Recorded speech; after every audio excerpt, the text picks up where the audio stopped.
I knew something was wrong the moment my phone buzzed. 3 short vibrations, the pattern she always used when she didn't want to be heard texting. But the message wasn't from her, it was from our daughter.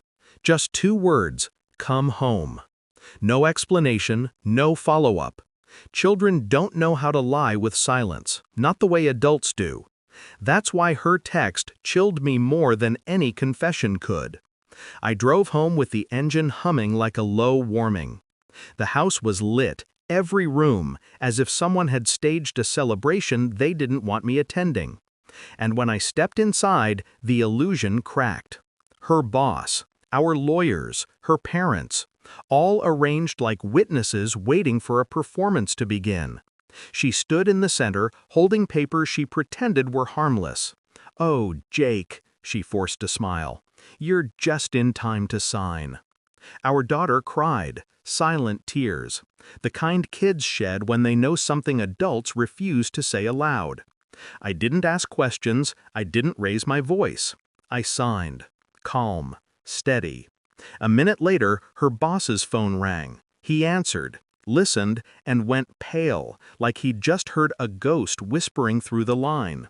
He looked at me, and I smiled. The room didn't know it yet, but they were already standing inside the ruins. The betrayal began long before the paperwork. I see that clearly now.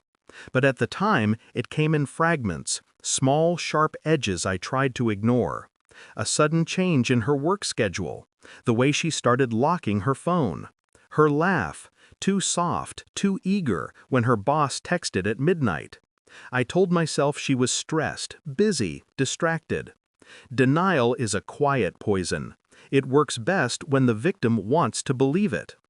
Then came the night she slipped and said his name instead of mine when she kissed our daughter goodnight. A tiny mistake, a whisper, but it split something inside me.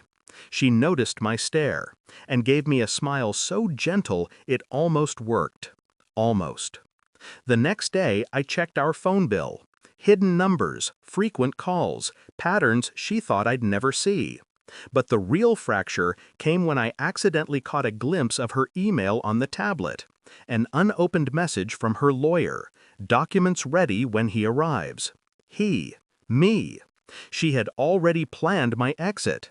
My surprise wasn't part of her timeline. That's when the cold settled in my chest. Not panic, not despair, something quieter, sharper, practical. A man doesn't start preparing for a war until he realizes he's already in one. I learned to move silently, to watch without being noticed. I checked phone backups, screenshots, calendar logs synced to the cloud. She wasn't careful. People rarely are when they think they've won. There were reservations for 2, hotel charges, emails drafted but unsent, messages confessing love, fear, guilt. Then I found the spreadsheet she thought she'd hidden, one that calculated projected custody arrangements and asset divisions.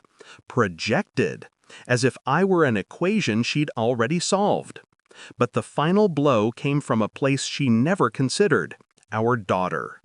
She told me, quietly, that Mom's friend had been visiting often, too often, and that they whispered when they thought she was asleep.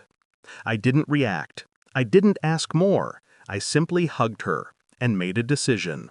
I contacted my own lawyer, not the kindly one she believed I'd use, someone colder, smarter. I requested preliminary reports, financial tracking, a DNA test, because one small detail from her emails suggested a possibility I could not ignore. I waited, silent, calm, letting the truth sharpen itself. The results arrived 2 days before the gathering. The DNA test, the financial audit, the messages her boss had tried to delete but failed to erase from the server. Everything aligned. Infidelity, fraud, manipulation. A plan to strip me of custody and assets. I read each page slowly, the way a surgeon studies an X-ray before cutting. When I walked into the house that day and saw them all gathered, my expression didn't change. I simply handed her the envelope. She opened it expecting compliance. What she found was truth. Her face collapsed, quietly, like a building folding inward. Her knees weakened, her breath stuttered. "Jake, you weren't supposed—" I just watched her, emotionless. Her boss snatched the papers, skimmed them, and froze. His phone rang. He listened, and whatever he heard confirmed what I already knew. They were finished. I didn't yell, didn't accuse, didn't ask why. Revenge doesn't need noise, just timing. I placed a second document on the table, custody agreements updated with the truth, her infidelity documented, her financial misconduct attached. Signed by me, approved by my lawyer, filed that morning. Her parents read it next. Their disappointment in her was louder than any scream. Her boss stepped back from her like she carried a contagious disease. She whispered my name, shaking.